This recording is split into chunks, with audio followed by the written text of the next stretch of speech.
و فرزندی باادب امروز جامعه ما و شما نیاز دارد.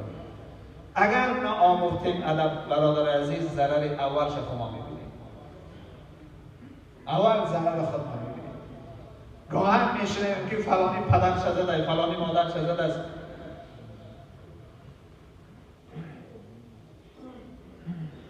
گمان میکنی ای بیان بچه ها یوشن؟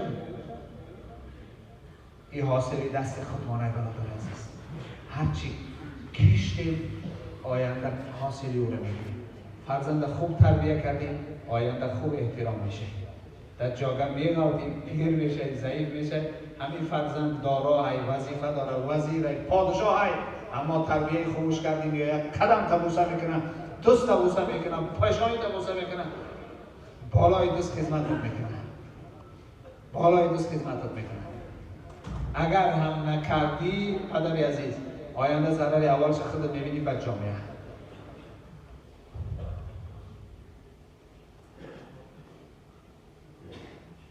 یک آدم قصه کرد، گفت ما یک شناسی داریم، میدانیم میشناسیمش، موسفی، پدر پسرش در خانه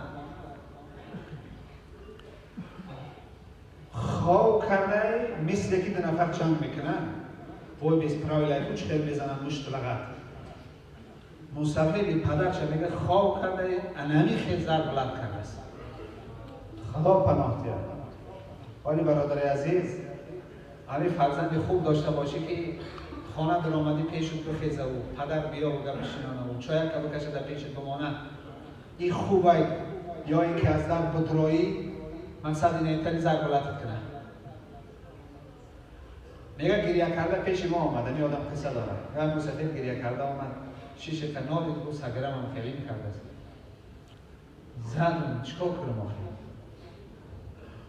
بعد میگه خیلی صحبت دراز کردیم و زیغ شدیم. البته زیغ میشه که ببینی فرزند پدر رو بزنه، این و مسلمانگری دیگه بیشه و برادر عزیز.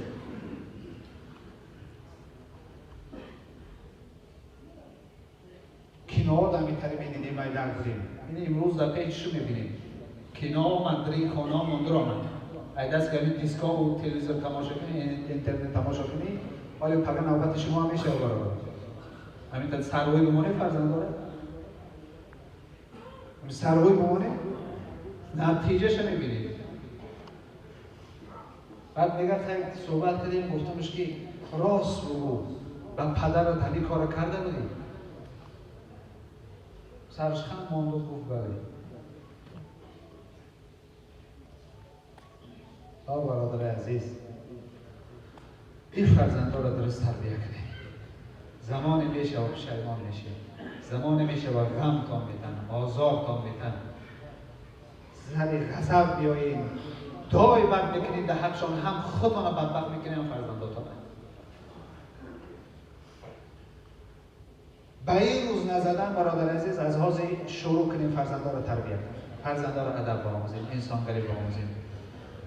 از دین و آیین به انسانگری هم تربیه جسمی هم تربیه روحی فرزندها را ضرور است که در جاده تربیهشان کنیم که جامعه، ملت، وطن به نام فرزند ما و تو فخر داشته باشه. به نام فرزند ما و تو فخر داشته. جمعه گذشته درباره علم و علما صحبت داشتیم که فرزندای ما چرا به علم رو نمیارند؟ چرا بزرگای ما خیلی نامای نیک داشتن، امروز چنین بزرگان در جامعه های فرزندای ما و شما نمیکنند؟ برای چی؟ چرای این است که اونا مادر و پدر خوب داشتن، اونا رو تربیت کردن.